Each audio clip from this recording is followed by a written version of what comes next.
amazing. So good. I did too. You know, people hate us. Yeah, I know. I feel bad for saying it. Brooke, who's laughing in the background, was on medication that you would have had for your chemo pain for her whole pregnancy. She was so sick. Oh my God. And vomiting up until she went into labour. See, that's like a friend of mine. She vomited and she bled out of her eyeballs. Shut up. Yes, because she was vomiting.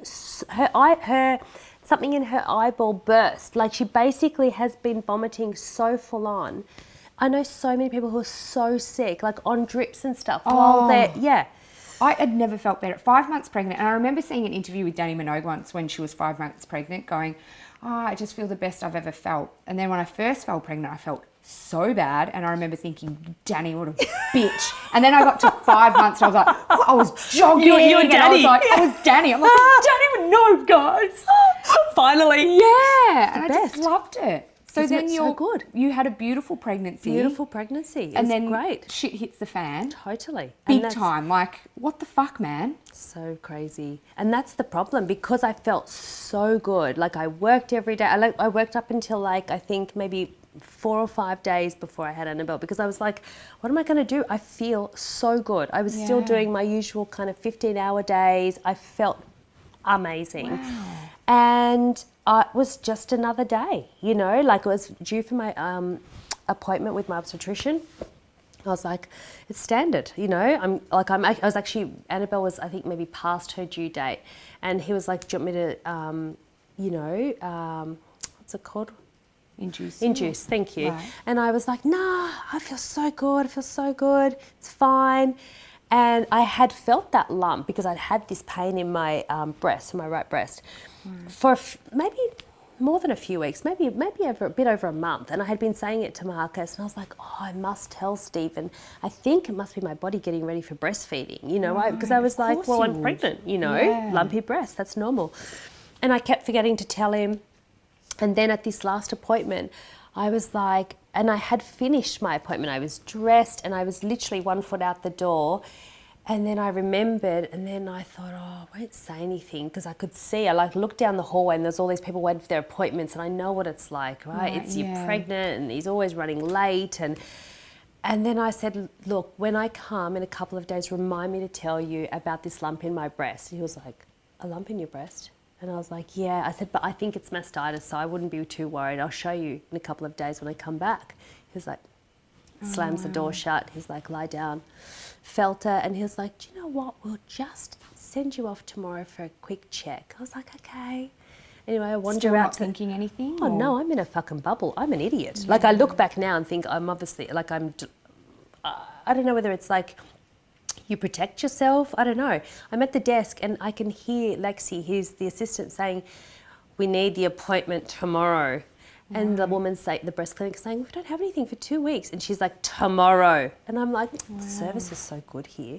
So good. Service is really good here. You know, like an idiot. Like, this is what I mean. Idiot. You almost think you are exempt from anything when you're pregnant, don't you? You know, like off with the fairies, you know. So off I went the next morning. Marcus is like, do you think everything will be okay? And I was like, yeah, I think I'll be fine. I'll call you after I finish. So I get there. I'm like, the first appointment, I'm like at 8. And I'm still there at 4 p.m. And still nothing dawns on me, like still. So I speak to Marcus at lunchtime. So at this point I've had like a mammogram, a fine needle biopsy, a bigger biopsy. Wow. They tell me to go for lunch. I ring Marcus. He's like, you're still there? I was like, yeah, they're doing such a good job here. Go back. I have some other test, some other person comes. I'm literally but I'm sort of in this bubble. I'm still trying to do my work. You know, I'm trying to wrap up. I'm trying to line up this Sarah Jessica Parker interview, for work. And I'm so excited. I'm like, who's going to do this? It's going to be so good. I'm going to be on mat leave, so I won't do it. And I'm like an idiot. I'm like a happy idiot, right? And 4 o'clock, there's not another person in the clinic. It doesn't twig like, gee, something must be wrong. Why am I still here? Anyway, she says to me, listen, we might get Marcus down here. Oh, shit. And I'm like, such a good idea. I'm so tired. Yeah, I'm still. Like, have you ever met anyone dumber? Like, you know, I've done 2 degrees. I'm like the dumbest 2 degree person I've ever met. Seriously. You already had full baby brain though, maybe. Oh, Let's just put it down Like to that. something's really wrong with my brain. Get Marcus down. This is so much fun. Like, that is such a good idea. Again, I'm thinking, good service because I'm pregnant and I'm obviously tired. Wow. Then she's sitting with me. So we're waiting for Marcus to come. I'm on my BlackBerry and she's sitting with me, this beautiful nurse, and trying to make small talk. And I'm getting agitated because I'm trying to finish with the Sarah Jessica Parker thing, right? And I was like, you don't have to sit with me. I've got some stuff I need to do anyway. And she's like, I'll just stay with you. I think she's obviously thinking in case I ever fucking realise and have a meltdown, she'll be with me, right? So I don't completely lose it. And funnily, maybe like 6 or 7 months after I finished my treatment, I ran into her and she's like, I don't know if you remember me. And I was like, I do. I said, you were that amazing woman who sat with me while I had no idea what was about to happen. And I was like, you can go do your stuff. Off you go, you know. Anyway, she sat with me. Marcus rolled in and he said, like when they rang him, he was like, I knew. Something. He's like, I knew. He's like, they don't ask you to come down for no reason. And she sat us down and so still I'm like this, like that, just like, you know, staring at her. And she's like, I'm really sorry. She's like, you have got a massive tumour. It's stage 3 and it's hugely aggressive. I was like, huh? And she's like, it's cancer. And then I just burst into tears. And she was like, I've already rung your obstetrician. He's waiting for you. She said, you have to go up there now and he's going to make you have this baby tomorrow. She said, you have got to start treatment before the week's over. Wow. And I was like, am I going to die?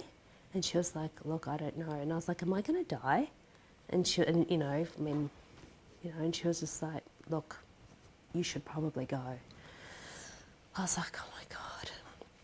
And I went to see Stephen. I was bawling my eyes out and I was like, I can't have the baby. I was like, I want a cesarean. He was like, you can't have one. You have to deliver this baby because you're going to do chemo in a week. And if you don't recover, you know, because basically chemo stops your blood from clotting and all that kind of stuff. So he's like, you have to have this baby naturally. You've got to go home now, get some rest, and I need you to come back tomorrow and have this baby. I was obviously beside myself. Go home and have some rest. I'm about to go, I have to push out a baby and I've just been, you're thinking you might die. And I'm like, I have to go tell my mum, right? And so we're driving over the bridge and I'm saying to Marcus, I can't tell her. I can't tell her. You have to tell her. Like, I cannot tell her. And we walk in and she looks at us and she's like, something is wrong. Marcus says, Sal's got cancer. And she was amazing. She was amazing. Like, I think, God, if that was me, I hope that I could be as strong as she was. She was so good. She was like, don't worry about it. It's going to be fine. Everything's going to be under control. She was just like the picture of strength and it was what I needed because I was so petrified that she was going to fall apart, which of course she obviously did afterwards. And then I went and then I said to Marcus, now we have to go and tell Maha. And then that just actually broke me. I was just like, you know, because it's so hard. I was like, I don't, you know, because we all ask the same questions, like, well, what's going to happen? And I was like, I don't know. Yeah. It's really quite bad. And then I just, we told Marcus's parents and then went home, you know.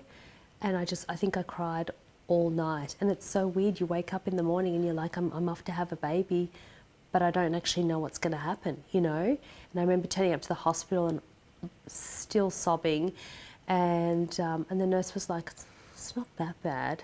She's like, "You're going to be fine. You're just having a baby," and I was like, "No, I have cancer," and she was like, "Oh, okay, that's kind of bad," and it was the worst part. I think is just the feeling in the room. It's just this horrendous feeling of death is the only way I can describe it, really. It's like there's this sickening, heavy cloud because everyone knows, right? And everyone's like, well, let's just get the baby. That's like all we can do now.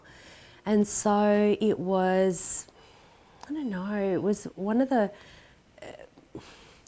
it was amazing, obviously, to have Annabelle, but it was so, you know, I'd walk past. I was in the hospital for about a week because I was still doing all these like scans and brain scans and all this kind of stuff.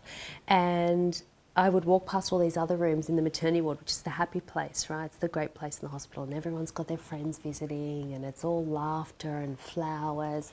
And then you'd walk down to the end of the corridor, and our room's like either deathly silent, or if we've got visitors, everyone's crying, you know? And it was just, no, it was just shit. It would have It's been just the most, so shit. even sitting here listening to you, it's so heavy and so full on that I can't even register it. I can't even begin to, you're completely robbed of that time.